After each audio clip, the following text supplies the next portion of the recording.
Hello and welcome to this basic tutorial called Responding to an actor reaching the end of a spline.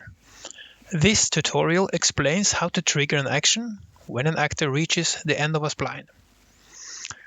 If we take a look in the scene, we see here a number of items. We have the desk controller at top, which is needed for all desk simulations.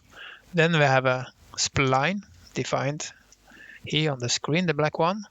And we have an actor called the cube, which will move over the spline and trigger actions both at the starting end of the spline and the ending of the spline.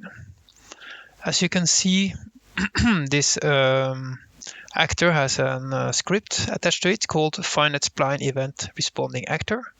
And this script has a public field called spline to move over, and we have defined the spline, which is this spline defined over here. Okay, so if we take a look inside this script, then we see the following. At the top, you see that this script is based on this actor class. Then we see that we have a public field called dspline, which is of a type dspline, which is called spline to move over. The next thing we see is that we have a function, an override function actually, called onSimulationFrameUpdate. This is a standard function which is used very often, and it overrides the base of this function, which is called here at the end.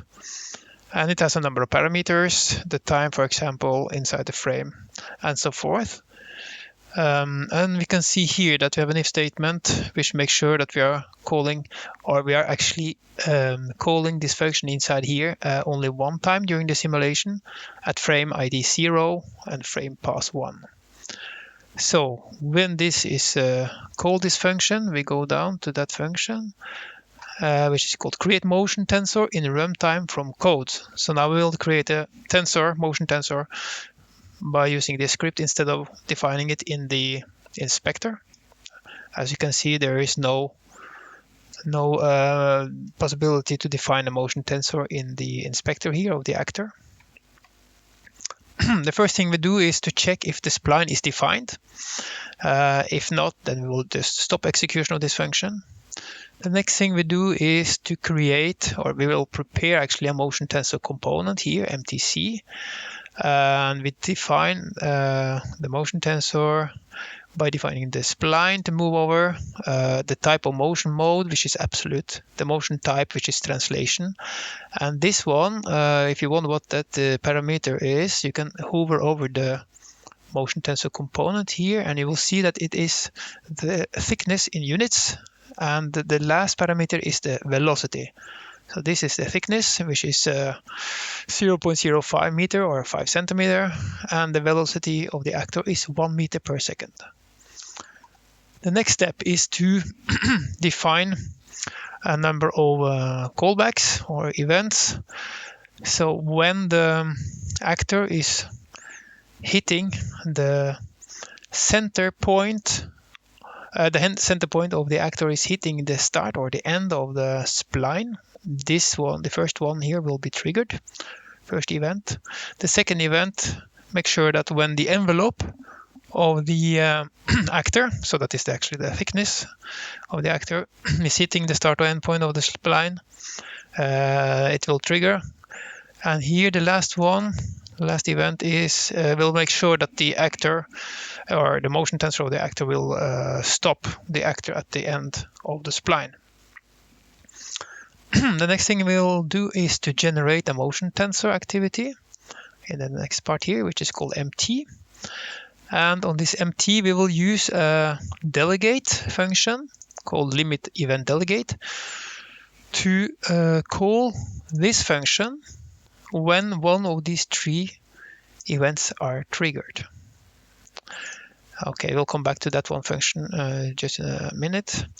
The next thing we'll do is to take the motion tensor and we'll make it running here, put it to true, and we will add this activity mid-frame on the simulation controller, which is the desk controller.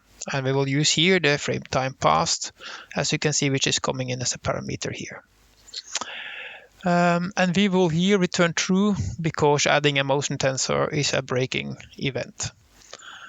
Okay, so if we go to the next function, that is the on component in tensor reach limit, what we see then is the following. We have here just 4 cases actually, 1, 2, 3, and 4. The first one, you can see here that we will here go into this if statement if the center of the actor triggers the start of the spline, the 0%. And yeah, you can see it here also have leaving start here. And then we'll print a number of some information. We will tell which actor it is and when it left at the start of the spline.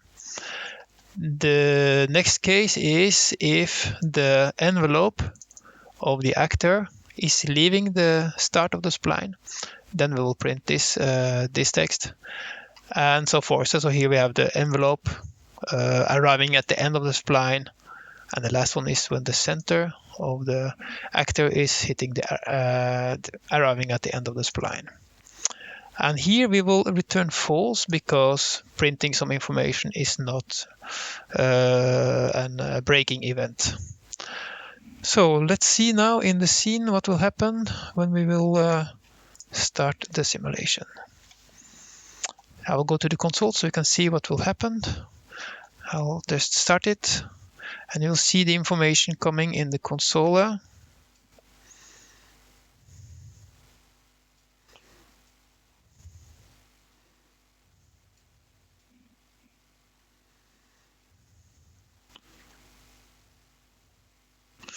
Okay, so now it's finished. I will just stop the simulation and we can take a look at the information which is printed here.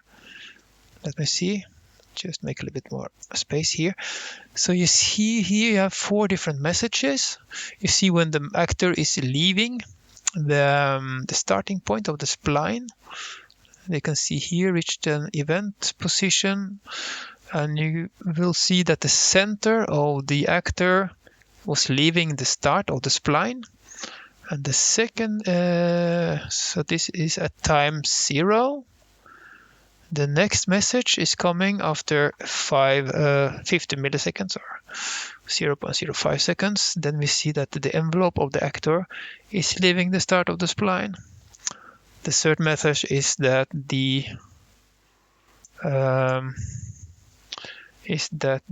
let's see, it is let me see the envelope indeed, yeah. The envelope of the actor is arriving at the end of the spline, and the last message is when the center of the actor is arriving at the end of the spline. So that's it for now. Thank you very much for your attention, and see you in the next tutorial.